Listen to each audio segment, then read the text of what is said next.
wabarakatuh. Alhamdulillah wassalatu wassalamu ala Rasulillah nabiyina Muhammad ibn Abdillah la haula wa la quwata illa billah. Asyhadu an la ilaha illallah wahdahu la syarikalah wa asyhadu anna Muhammadan abduhu wa rasuluhu la nabiyya ba'dah. Rabbi shrah li sadri wa yassir li amri wahlul 'uqdatam min lisani yafqahu qawli amma ba'd. Alhamdulillah, puji syukur kita limpah curahkan hanya kepada Allah, Zat yang menggenggam jiwa raga kita, yang mengatur segala urusan kita, bahkan yang menentukan hidup maupun mati kita. Mudah-mudahan dengan untayan kalimat syukur yang kita persembahkan hanya kepada Allah, kita semua digolongkan menjadi hamba-hambanya yang ahli syukur. Amin ya rabbal alamin. Salawat dan salam kita berharap senantiasa tersampaikan kepada uswah hasanah kita semua, baginda Nabi besar Muhammad sallallahu alaihi wasallam. Figur manusia mulia yang kita nantikan, kita dambakan dan harapkan syafaatnya. Mudah-mudahan kita termasuk golongan umat beliau yang memperoleh syafaatnya di yaumil qiyamah nanti. Amin ya rabbal alamin. Baik Bapak Ibu sekalian, mari kita awali pertemuan majelis kita pada sore hari ini dengan membaca kalimatul basmalah, dilanjutkan 2 kalimat syahadat dan doa raditu billah. Bismillahirrahmanirrahim. Asyhadu an la ilaha illallah wa asyhadu anna Muhammadan Rasulullah. Raditu billahi rabba wa bil islami dina wa bi Muhammadin nabiyya wa rasula. Rabbi zidni ilma warzuqni fahma. Amin. Baik, melanjutkan pembahasan kita dalam kitab Bulughul Maram. Ada yang masih ingat terakhir sampai kapan? Sampai kapan? Walimah. Oh iya. Iya ya, walimah. Oh, sekarang masuk babul qasmi bainaz zaujat. Bab pembagian waktu giliran terhadap istri-istri. Ini perlu dibahas nggak? Halo? Bab pembagian giliran untuk istri-istri. Ini bagi yang istrinya lebih dari 1. Mau dibahas atau dilompat? Agak sensitif. Padahal kan ilmu loh ini. Jadi ngelihatnya bukan dengan hawa nafsu, tapi dengan iman. Enggak masalah. Ini FYI for your information. Mungkin kan ini hanya cukup buat informasi saja. Oh, ternyata dalam Islam diatur gitu. Kita sepakati dulu aja. Jadi bab selanjutnya ini adalah tentang babul qasmi bainaz zaujat. Bab pembagian giliran di antara para istri-istri. Mau kita bahas atau kita lompat masuk ke babul khuluq. Sama aja nih. Babul khuluq. Khulu ini artinya permintaan cerai dari istri. Gimana? Oh, dibahas. Wah, semangat. Pak Bambang semangat.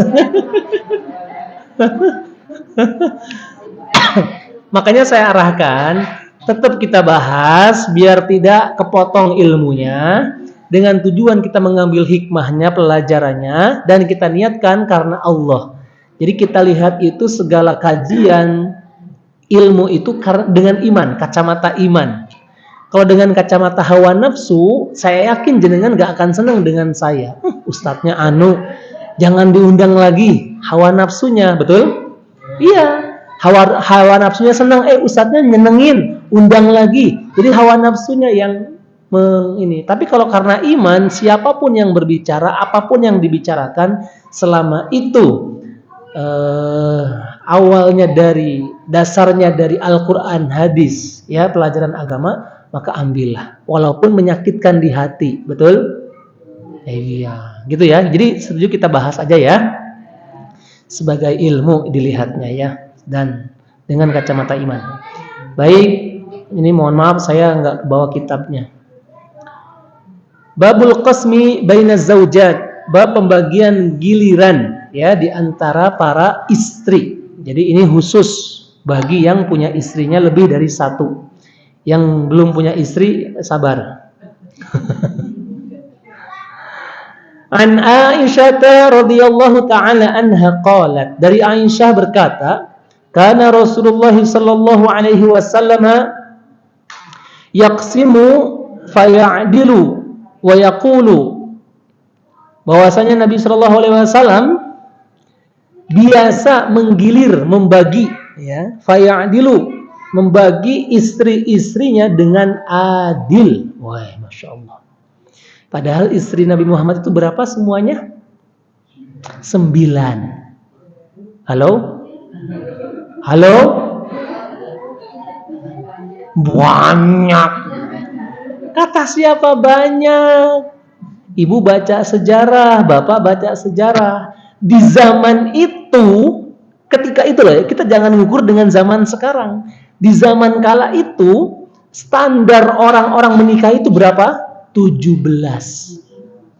Nabi hanya 9. Jadi jangan dipikir kok gitu ya. Makanya orang-orang yang nggak tahu sejarah dan dia tidak punya iman alias kafir langsung memojokkan Nabi tukang kawin lah. Nabi itu sukanya sama anak kecil Aisyah.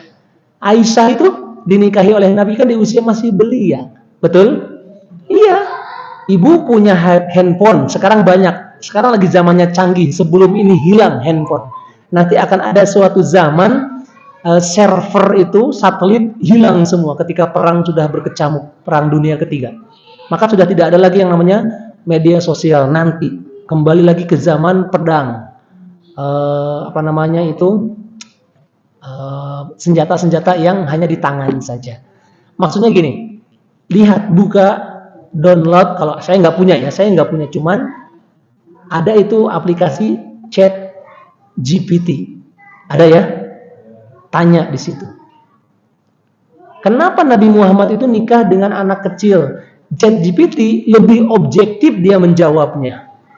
Anda jangan menilai bahwa saat ini bukan budayanya, bukan tradisinya. Tapi di zaman itu,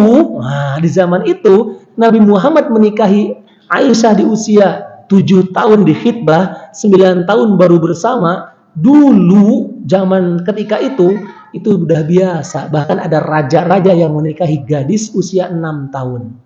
Langsung digauli. Coba, lebih keji. Justru malah Muhammad mengajarkan, mengarahkan. Itu chat GPT itu menjawab dengan adil. Kembali ini kita nggak usah bahas GPT ya.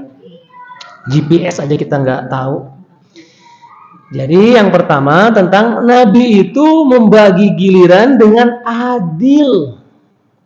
Seraya beliau berkata, wa yaqul, kata Aisyah, Allahumma hadza qasmi fima amlik. Ya Allah, inilah pembagian giliran yang aku mampu. Berdoa dulu Nabi. Malam ini, di tempatnya Hafsah. Berdoa, ya Allah. Jadi khawatir, takut. Hari ini Hafsah, besok Ummu Salamah, besoknya lagi Sofiyah, besoknya lagi Aisyah, kayak gitu. Di gilirnya tuh setiap hari tuh ada ketentuan. Seraya berdoa, Nabi berdoa. Ini buat bapak-bapak mendatangi istrinya jangan lupa berdoa. Sudah apa doanya? Allahumma barik lana. Bengong semua tuh.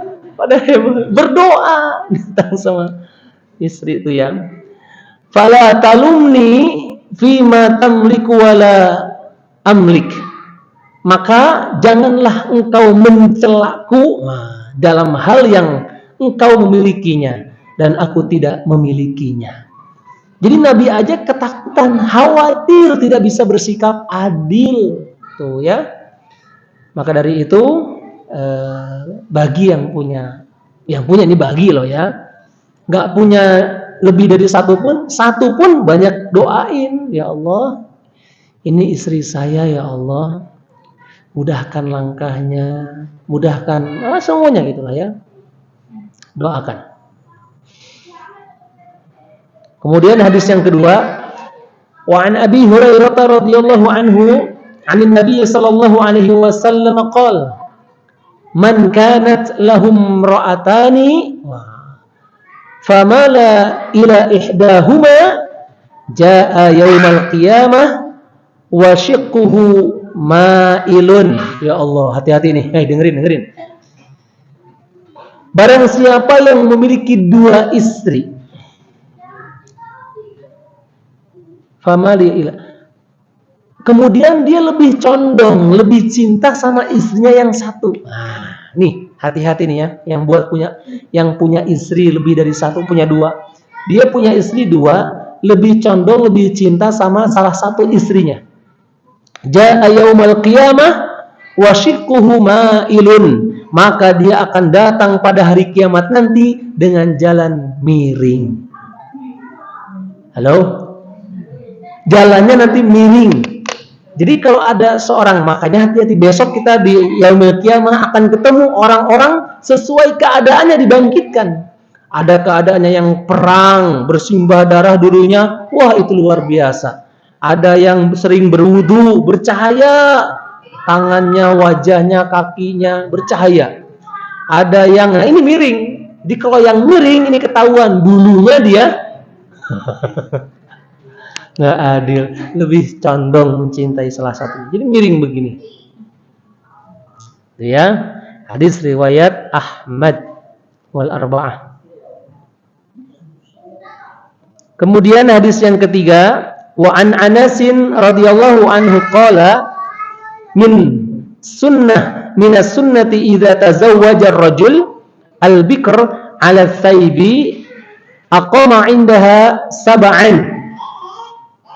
Termasuk sunnah, nah ini nih ya, sunnah Nabi ketika seseorang laki-laki menikahi seorang gadis, maka berdiamlah dengannya selama 7 hari minimal. Kalau di budaya kita berapa hari? Ada nggak?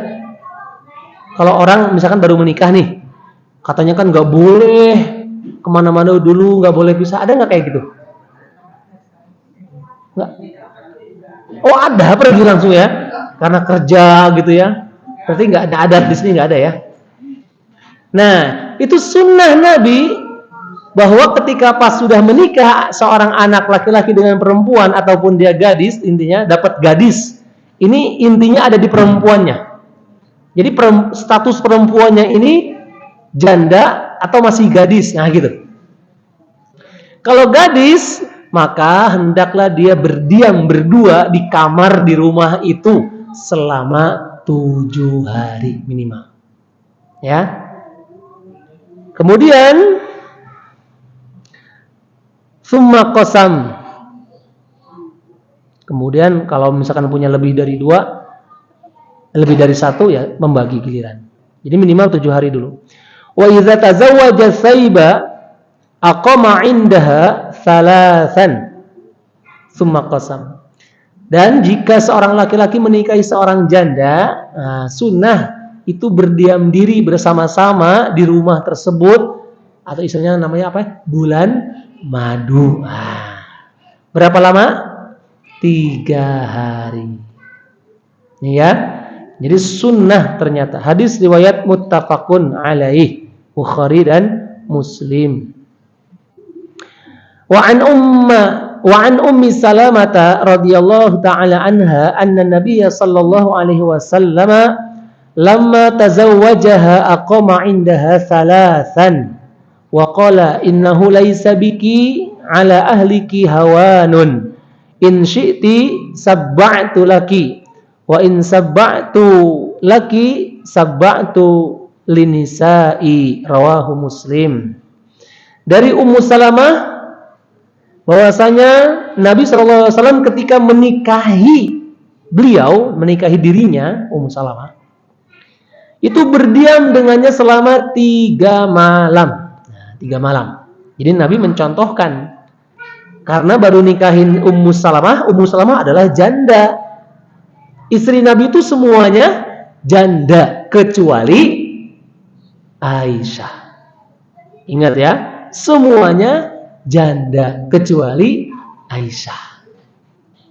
Khadijah janda, Ummu Salamah, Hafsah, Sofia janda.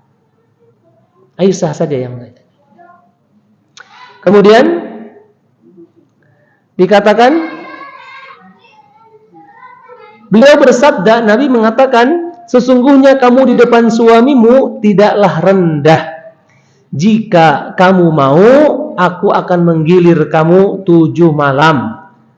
Namun jika aku menggilir kamu 7 malam, maka istri-istriku yang lain pun harus aku kasih kesempatan 7 malam. Harus adil. Paham maksudnya? Wah. Jadi kalau misalkan dia protes nih, minta seminggu, itu maka harus dengan yang lain pun seminggu. Paham ya?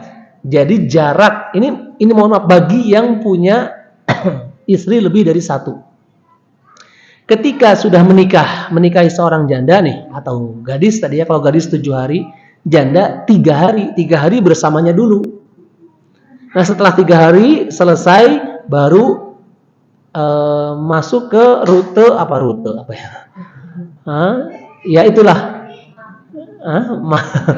masuk kembali ke laptop, nah, maksudnya. Jadi sesuai alur lagi, paham ya? Kalau selama ini bapak-bapak misalkan ya ngasih waktu jatahnya 2 hari, 2 hari, 2 hari, 2 hari, 2 hari. Nah menikah lagi, kalau dapat janda 3 hari sama dia, setelah 3 hari 3 malam selesai, maka kembali ke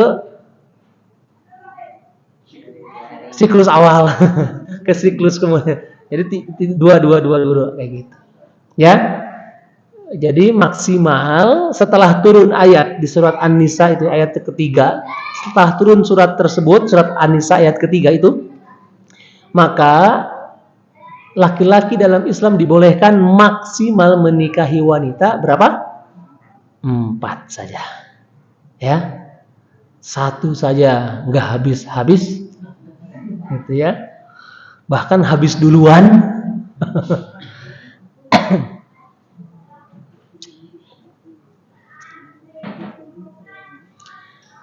Hadis berikutnya, wa an Aisyah radhiyallahu taala anha anna Saudata binta Zam'ah wahabat yaumaha li Aisyah.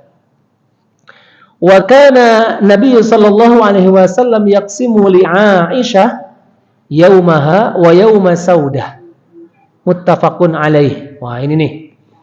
Dari Aisyah berkata bahwasanya Saudah binti Zam'ah. Saudah ini salah satu istri Nabi. Saudah binti Zam'ah itu memberikan jalan jatah gilirannya kepada Aisyah. Masya Allah. Maka Nabi pun menggilir Aisyah pada hari gilirannya, dan pada hari gilirannya tersebut pada hari giliran tersebut untuk Saudah. Jadi sampai pernah terjadi ya dari istri Nabi yang harusnya itu kedapatan jatahnya Saudah, justru malah Saudah memberikan kepada Aisyah. Boleh. Tuh ya. Maksudnya giliran itu gimana? Giliran ini bukan harus, mohon maaf ya, berhubungan. Enggak harus. Maksudnya ketika hari ini jatuh jadwalnya buat si A atau si B gitu ya, si istrinya ini. Maka harus dengannya walaupun istrinya tersebut sedang haid. Paham maksudnya? Jadi ini jangan langsung pikiran kita tuh ke arahnya yang berhubungan suami istri, enggak. Jadwal, jatah. Oh, hari ini khusus hari Senin, Selasa istri pertama. Rabu, Kamis istri kedua. Jumat, Sabtu istri ketiga. Minggu semuanya. Jalan-jalan gitu maksudnya. Halo, bisa nggak Pak? Bapak langsung tegang. Itu ya contoh. Seperti itu. Ini buat pengetahuan lagi. Kemudian hadis berikutnya, wa an Urwata radhiyallahu taala anhu qalat Aisyah ya ibna ukhti kana Rasulullah sallallahu alaihi wasallam la yufaddilu ba'dana ala ba'din fil qasmi min mukthihi indana wa kana qalla yawmun illa wa huwa yatufu alaina jami'an fayadnu min kulli imra'atin min ghairin masisin hatta yablughal lati huwa yaumuha fayabita indaha, rawahu Ahmad. Jadi dari Urwah berkata, Aisyah pernah menyampaikan, wahai putra saudara perempuanku, Rasulullah SAW tidak pernah mengistimewakan sebagian kami istrinya ya atas sebagian yang lain. Boy, saking adilnya Rasulullah, Masya Allah. Tidak mengistimewakan sebagian kami dari sebagian yang lain, enggak. Dalam pembagian giliran tinggalnya bersama kami itu tinggal. Jadi mau ngapain aja yang penting bersama istrinya yang ini, gitu ya. Kalau dia ngajakin istri yang satu ini ke mall mana gitu ya, maka nanti istrinya yang berikutnya pun diajak ke, nah iya, jangan yang satu diajak ke mall, yang satu diajak ke pasar. Nggak adil. Nah itu udah bisa ngomongnya nggak adil itu. Sulit ya. Kemudian beliau biasa keliling pada kami semua dan menghampiri setiap istri tanpa menggaulinya hingga beliau sampai pada istri yang menjadi gilirannya dan bermalam dengannya. Jadi nggak harus. Halo? Berarti kan tadi itu pikirannya arahnya ke sana ya. Giliran, pasti mikirnya itu. Nah ini salahnya kita. Bahwa masalah punya istri itu adalah masalah tentang tanggung jawab. Bahwa seorang anak perempuan ini sudah dititipi, diamanahi oleh orang tuanya kepada seorang laki-laki ini, kayak gitu. Walaupun dia punya harta, nggak punya harta, selama dititipi, ya sudah dititipi sama orang tuanya. Nitip anak saya, perempuan saya, seolah-olah seperti itu. Nah maka dalam hal ini seorang laki-laki tanggung jawab yang akan dipertanyakan nanti. Nih Islam mengarahkan. Jadi bukan soal kesenangan duniawinya saja, bukan kesenangan hawa nafsu saja, tapi tentang bagaimana dia bisa mempertanggungjawabkan di hadapan Allah nanti. Nah seperti itu ya. Hadis berikutnya wali muslim dan dalam lafaz Imam Muslim an Aisyah, dari Aisyah juga berkata, kana Rasulullah sallallahu alaihi wasallam idza shallal 'asr daru ala nisaihi thumma yadnu minhunna. Wih, Masya Allah. Nih bagus contoh bahwasanya Nabi sallallahu alaihi wasallam selesai sholat asar, apabila selesai sholat asar, Nabi itu keliling menemui istri-istrinya. Habis sholat asar, ngapain? Kemudian mendekat kepada mereka. Habis sholat asar, apel kalau kita lah, ya, sore-sore jalan-jalan, itu. Habis sholat asar, Nabi itu nggak main, nggak kelayapan sambil nunggu waktu maghrib. Silaturahim ke rumah istri-istri yang halal. Karena kalaupun punya istri 2, 3, 4, nggak boleh dalam Islam itu tinggal satu rumah. Halo? Nggak boleh dalam Islam tinggal satu rumah. Satu rumah ada satu kamar di situ semua. Oh nggak bisa. Dilarang, nggak boleh. Jadi satu rumah istri, satu rumah istri sana. Rumah kayak gitu. Halo, paham ya? Ini jangan dibayangin jelimet, piye kae. Nggak boleh, ya. Nggak boleh secara ini Islam tinggal satu atap. Nggak boleh.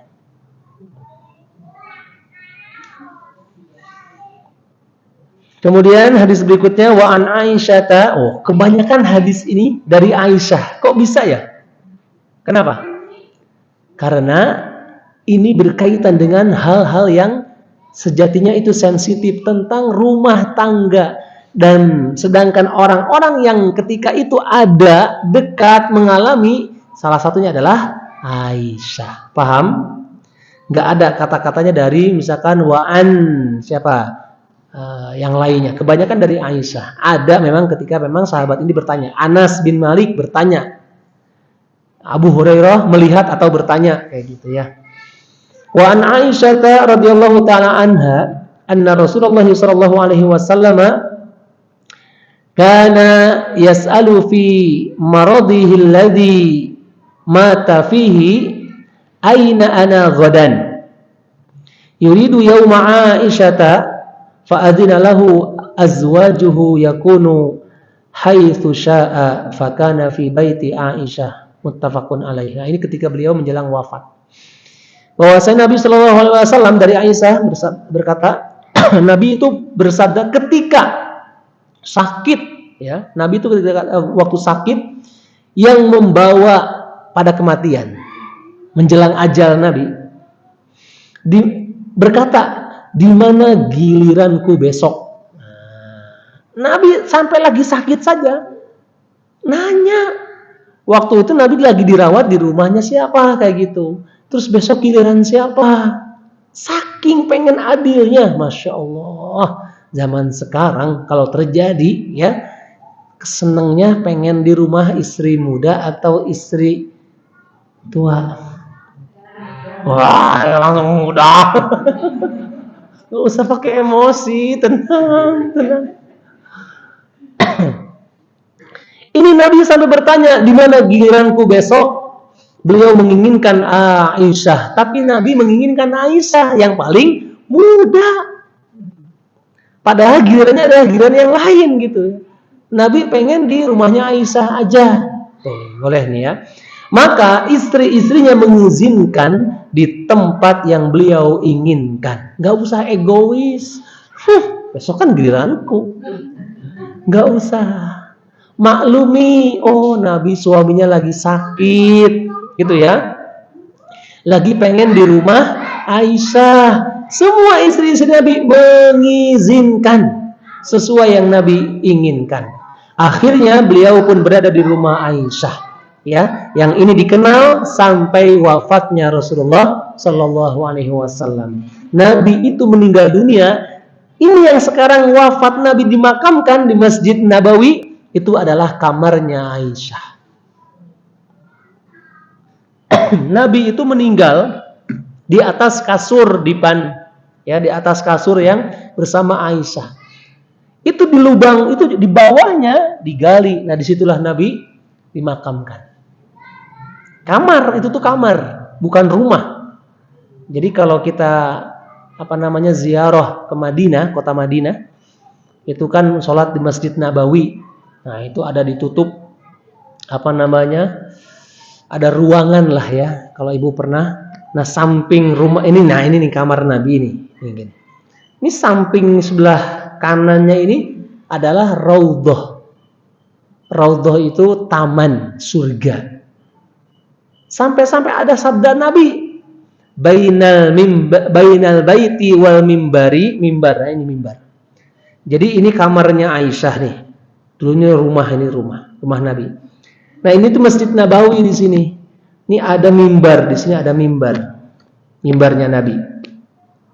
Di hadis sahih ya dikatakan bainal baiti wal mimbari raudhatun min riyadil jannah. Antara rumahku dan mimbarku di Masjid Nabawi itu adalah taman surga. Taman surga. Makanya kalau kita semuanya berebutan masuk ke sini, sholat 2 rakaat, berdoa dan sebagainya, kita sudah seolah-olah masuk di surga. Masya Allah. Ya, ya alhamdulillah. Mohon maaf ini qadarullah. Biiznillah saya sudah berapa kali ke situ di Raudhah tuh dengan mudah. Dulu 2014 masih berjubel-jubel bisa ke situ. Jadi ada perbedaannya karpetnya, ini karpet. Karpet Raudhah itu warnanya sendiri, dia hijau. Hijau apa ya? Hijau apa lupa. Hah? Kuning. Hijau kekuning-kuningan. Kan kalau karpet yang semuanya itu kan merah identiknya. Merah. Nah khusus yang di Raudhah itu hijau-hijau. Kayak gini nah hijaunya nih. Nah jadi itu tandanya. Kalau kita sudah nginjek ke situ hanya satu kaki saja, karena banyak orang, berarti kita sudah nginjek seolah surga di situ. Masya Allah. Orang yang berdoa di situ mustajab. Orang yang mengadu di situ Allah dengar di surga kita. Makanya kelalaian orang-orang zaman sekarang ketika berebutan masuk Raudhah bukan berdoa, bukan sholat, bukan munajat, selfie. Alhamdulillah di Raudhah live streaming. Hari ini guys, saya lagi di Raudhah guys. Ada yang mau titip doa tidak guys? Ya gitulah. Ya. Nah jadi makamnya Nabi itu kamarnya Aisyah dulu.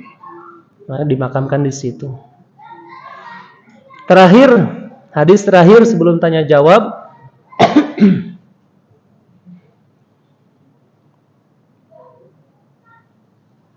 Wa an Abdullah bin Zam'ah dari Abdullah bin Zam'ah berkata, qala Rasulullah sallallahu alaihi wasallam, Nabi bersabda, la yajlidu ahadukum imra'atahu jaldal 'abd, rawahul Bukhari. Hati-hati nih.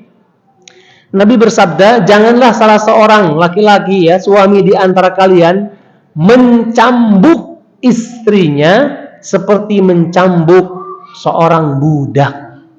Maksudnya apa? KDRT.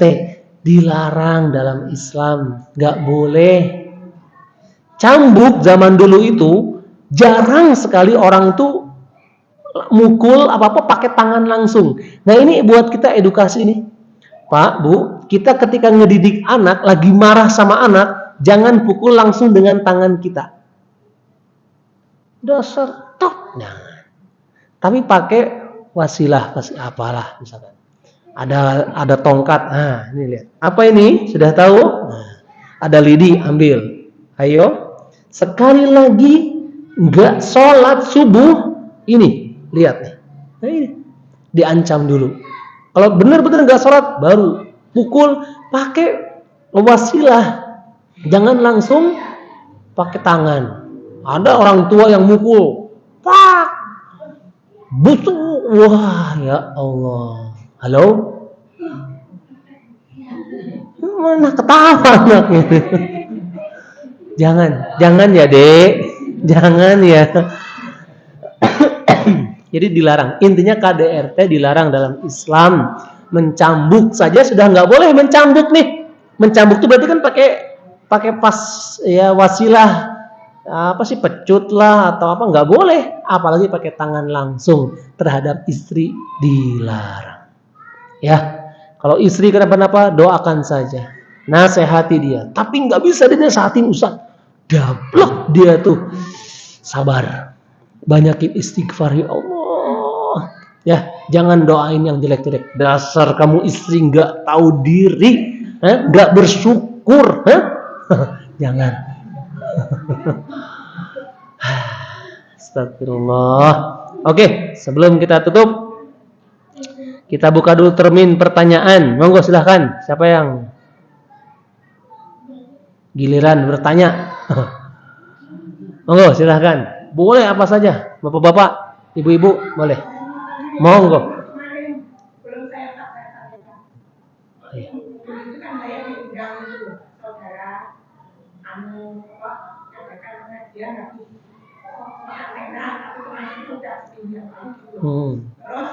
saya itu datang sampai 4 kali saya itu duduknya disuruh pindah. saya tuh jengkel, padahal posisinya kotor banget. Gitu. Terus maunya tempat tidur yang itu ditempati dari pihak perempuan gitu. Aku jengkel, boleh nggak melakukan kamu sama-sama diundang gitu? Boleh nggak? Aku jengkel. Padahal udah lama ini ya. Iya. Masih diingat. Pengajian itu acaranya cuma pengajian. Cuman pengajian padahal. Nggak ada acara. Ibu ngapunten, ibu pindah di sana ya. Oh nggih, ya pindah. Udah sampai pindah sini, ibu pindah sana ya.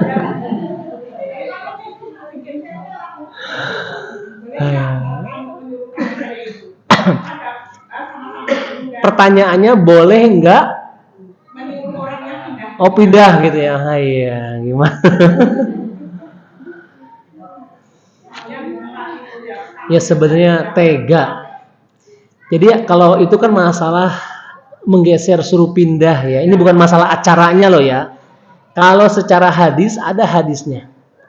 La yuqimur rajulur rajula min majlisihi thumma yajlisu fihi walakin tafassahu wa tawassa'u. Nah itu ada. Kalau ini masalah menggeser, suruh geser pindah. Kalau ini bukan masalah acaranya loh ya. Nah, acaranya bukan pengajian. Mau acara apa saja bebas. Acara pengajian, undangan walimah, undangan tasyakuran, ulang tahun atau acara RT atau apa, urusan apapun ketika ada orang yang sudah duduk di majelis tersebut, di meja, di kursi tersebut, dalam Islam dilarang untuk pindah, diusir. Apa langkah? Ini kayaknya di hati banget kayaknya. Sampai keinget padahal sudah 21 tahun yang lalu itu. Udah lama. Masya Allah. Aduh anaknya Pak De mana? Kayak nggak dianggap budenya. Jadi kalau masalah walimahnya atau undangannya saya tidak mengomentari ya. Tapi ini masalah duduknya. Itu hadisnya ada. La yuqimur rajulu rajula. Jangan seseorang itu meminta atau memerintah orang lain untuk pindah dari tempat duduk tersebut. Enggak boleh. Ini etika. Walakin summa yajlisu fihi. Kemudian dia duduk di tempat itu atau itu dikhususkan buat dan sebagainya. Sebelum duduk masih boleh. Walakin tafassahu wa tawassa'u, akan tetapi bergeserlah dan perluaslah, maksudnya duduknya di sampingnya, nggak apa-apa. Itu etika masalah duduk. Ini bukan masalah acaranya loh ya. Acaranya punya Pak D, diundang acara nikahan, itu beda kasus. Ini masalah diusir. Nah kasih tahu, la yuqimur rajulur rajul. Gitu. Oh harusnya dulu pengajiannya sebelum kejadian. Ini udah lewat 18 tahun yang lalu. Oke lah, baik itu ya. Nggak boleh. Ada lagi yang lain? Boleh. Di luar tema juga boleh. Silakan, Ibu. Ada kayaknya. Bapak. Atau udah nggak kuat mau giliran? Enggak. Gimana Bapak? Istrinya ditowel. Towel itu colek gini. Kenapa? Oh, kan kalau colek, kalau cubit tidak bermaksud menganiaya, boleh. Kamu tuh yang gemesin. Misalkan. Ini jenengan ketawa nih gara-gara lihat ekspresi saya kayaknya. Ini kalau misalkan tidak bertujuan untuk menzolimi, menganiaya, sah-sah saja boleh. Gitu ya. Ya istri nggak usah langsung, kamu mencubit saya, KD, RT. Langsung laporin. Jangan. Boleh, sah-sah saja. Nah ini tadi kan pertanyaannya, gimana kalau istri ditowel gitu, colek gitu ya, marah. Ya tanya dulu, berarti istrinya sensitif nih. Jadi pengennya dielus-elus, bukan colek doang, dielus. Berarti ya. Jadi kalau misalkan dikit-dikit istri marah, dikit-dikit istri marah. Nah ini ada istri Nabi juga, ada yang dikit-dikit itu pemarah. Tersinggung ada yang penyabar, ada yang cerewet. Jadi dari semua istri Nabi Muhammad itu merepresentasikan wanita-wanita istri umat Nabi Muhammad sallallahu alaihi wasallam. Jadi ibu-ibu ini termasuk istri yang mana? Lihat. Oh iya, serius. Ada istri Nabi itu yang kaya raya tapi manutan orangnya. Pendiam, manutan, penyayang. Khadijah. Kaya raya tapi sama suaminya Masya Allah lemah lembut orangnya. Lihat, ibu nggak ada cerita kisah di hadis Khadijah itu pernah marah sama Nabi, nggak ada. Meninggikan Nabi, hah? Kamu tuh ya? Nggak ada. Yang ada Khadijah itu. Makanya siapapun wanita, ibu-ibu zaman now yang dia diuji oleh Allah dengan ekonominya lebih tinggi daripada suaminya, gajinya lebih tinggi dari suaminya, dan dia taat, dia lemah gemulai, lemah lembut sama suaminya, berarti dia nanti seperti Khadijah. Gitu. Ada juga yang dikit-dikit komentar, cerewet, gitu ya. Ada juga yang ya banyak lah. Jadi gitu ya. Jadi hikmah dibalik kenapa Nabi Muhammad itu menikah lebih dari 4 atau punya lebih dari 1 Nabi itu, semua istrinya mewakili ini karakter-karakter ibu-ibu atau emak-emak umat Nabi Muhammad.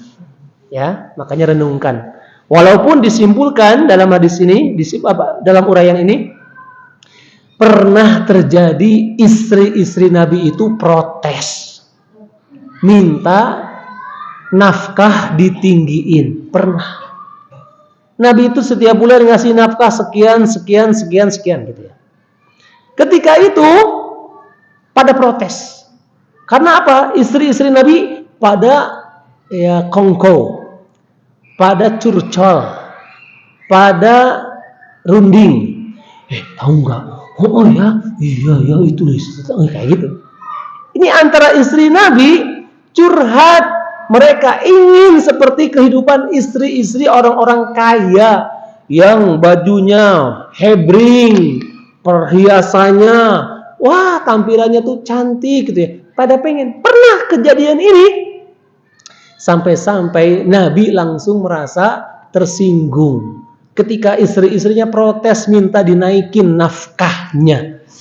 Ya Allah, kisah ini kejadian ketika Nabi langsung membuat rumah gubuk dan beliau tidur di situ berhari-hari menjauhi istri-istrinya. Sampai datang Umar bin Khattab tabayyun, karena salah satu istri Nabi adalah anaknya Umar. Siapa dia? Hafsah. Umar sampai datang menjumpai Nabi yang lagi tidur terbaring di suatu ruangan kecil beralaskan tikar dari anyaman, kulit pelepah kurma, daun kurma. Umar sampai ketika Nabi terbangun, ini goretan tikarnya tuh masih nempel, ada gitu loh. Kan kalau tidur terus bekasnya tuh ada. Umar nangis. Ya Allah, gitu ya. Ini hadisnya terkenal. Sampai hanya ingin tanya aja, apakah engkau telah menceraikan istri-istrimu? Nah, gitu loh ya. Termasuk anakku, karena ada anaknya Umar. Nabi diam, tidak, gitu ya.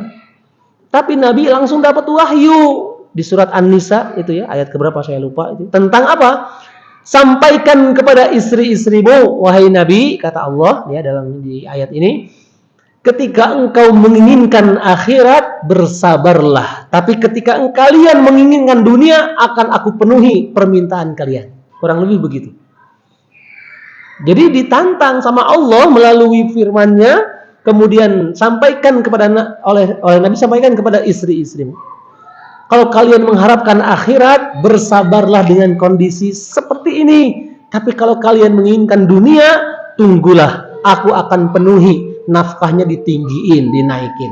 Akhirnya ketika itu Aisyah yang pertama kali menyatakan, saya ingin memperoleh akhirat. Jadi tidak menaikkan nafkahnya dan tidak menuntut nafkah dinaikin. Dan ketika itu istri yang lain pun mengikuti Aisyah. Nah, ini terkenal sekali. Nah, maka dari itu ibu banyaklah bersyukur ya ketika suami masih sehat, memberi nafkah, tanggung jawab, itu merupakan nikmat dari Allah Subhanahu wa taala. Baik, inilah ya sedikit uraian berkaitan dengan pembagian giliran. Insya Allah dalam pertemuan yang akan datang masuk ke bab khulu atau talak cerai. Ya, mari kita akhiri pertemuan majlis ini dengan membaca kalimatul hamdalah dan doa kafaratul majlis.